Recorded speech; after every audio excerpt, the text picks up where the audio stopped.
Hello. Namaste.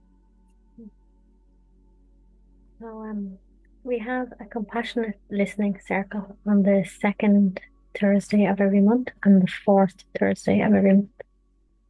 And I just wanted to make this short video to just introduce you to what it would be like to attend a compassionate listening circle. So it's online via Zoom, and we're all then in the space together. Ideally, in my heart, we'd all be sitting in a circle together. And I think a circle symbolizes the sameness of everybody. Like one person isn't up and everyone else down. We're all equal. And I feel this as a space for being able to share anything that we want and for it to just be acknowledged and heard. And ultimately, really, it's so that we don't need to hold on to that. But of course, we can hold on to it as long as we want. But often, once something is acknowledged, it's kind of like a love, that part of us has received love. So it's just being heard. And I feel like that's all that's really needed. And something in me has wanted to provide this kind of circle because I haven't found them to be easy to find. So yeah, so when we join a circle, there might be, up to 10 people present. And first of all, we're just invited to be fully present. So it will be like a short guided meditation, just maybe 5 minutes, where we'll be invited to just leave aside like thoughts of the day and just notice our breath, allowing everything to be as it is and bringing all our attention into the present moment. And in a compassionate listening circle, there's two roles, you could say. So one role would be sharing, and that's when it's your time to share, which would be speaking. And the second is listening. And they're both equally as important as each other. So the whole circle, everybody who comes, is providing a presence, or you could say a loving presence for the ones who share. And in turn, everybody who's present is providing a loving presence for you when you share as well. So the speaking part, when it's your turn to speak, you'll have an allocated number of minutes, which will clarify in the beginning of the meeting. So it might be that you have 5 minutes, so that everybody will get a chance to share. So when it's your 5 minutes, you're welcome to share anything that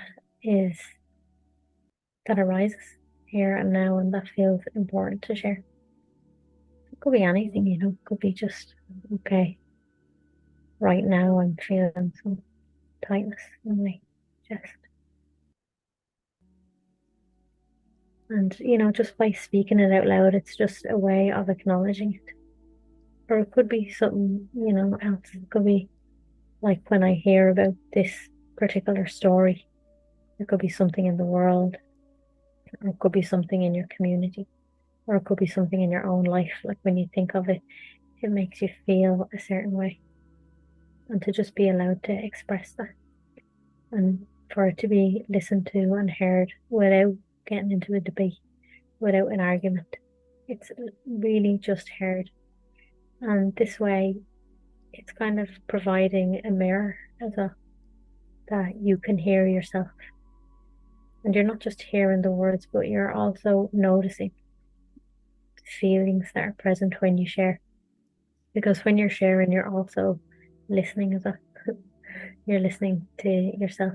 So listening isn't just like through the ears. listening is also through just noticing anything that you're aware of. And it may be easy for you to notice what's happening in your own being as you share, or it might not. So we don't have to force anything to happen. So whatever happens naturally is okay. And it could be that you're sharing something that you feel upset about. It could be you could be sharing something that you feel happy about. You could be sharing something that you feel challenged by, something that you need help with, but maybe you won't really get help within the circle because we'll only be listening. We're not offering advice. Um, yeah. And also you could share like any insights that you've had or inspirations or um anything that you want to share, anything at all. It's your time. And when you're finished, then you will just let us know that you're finished and we'll pass it on to the next person. And when it's your turn to listen, it'll just be the same, that we'll just be quietly here listening to whoever's sharing. And we're making every attempt to be as present as possible. And to be present just means we're just here, noticing that we're here and not engaging in any thoughts. Of course, we can't stop thoughts from coming, but just if thoughts arise, we're not kind of picking them up and we're not going to think about what we're having for dinner later, basically, or anything else. We're just listening and allowing it to come into our awareness and to go again. And maybe also the person who's sharing, maybe they say something that you don't agree with, so if something like that happens, you're just noticing how that makes you feel, just noticing, and then like allowing that to go. So it's a little bit like a kind of an active meditation in a way. Um, but we're just listening kind of, and by compassion, I mean lovingly. So that's what compassion means to me. It's like we're being compassionate and we're being understanding, letting the person be however they are in that moment of sharing. Yeah. And, we can't make ourselves be compassionate. So maybe we're totally judgmental when the person is sharing, you know, but that doesn't mean we're judgmental. It just means maybe there's a judgmental thought or some kind of feeling of resistance. So in the moments of being in the compassionate listening circle, we're not feeding into that so much. We're just allowing it to come and go again. And in that way, compassion can happen through us. And the compassion can be even for ourselves, having that judgmental thought or that resistance in our bodies, you know. Um, so compassion isn't really something that we do, it's something that we just turn up for. We have willingness for compassion to happen through us. So by choosing to come to a compassionate listening circle, it's like a way of saying yes to that. And I feel like by being in these circles, it does take a kind of an energy to give our undivided attention to whoever is sharing and to stay present for them as much as we can. And I feel like it's a good kind of practice, even that maybe we'll have the capacity to be able to be more compassionate towards ourselves and maybe more compassionate towards others at other times in the day as well.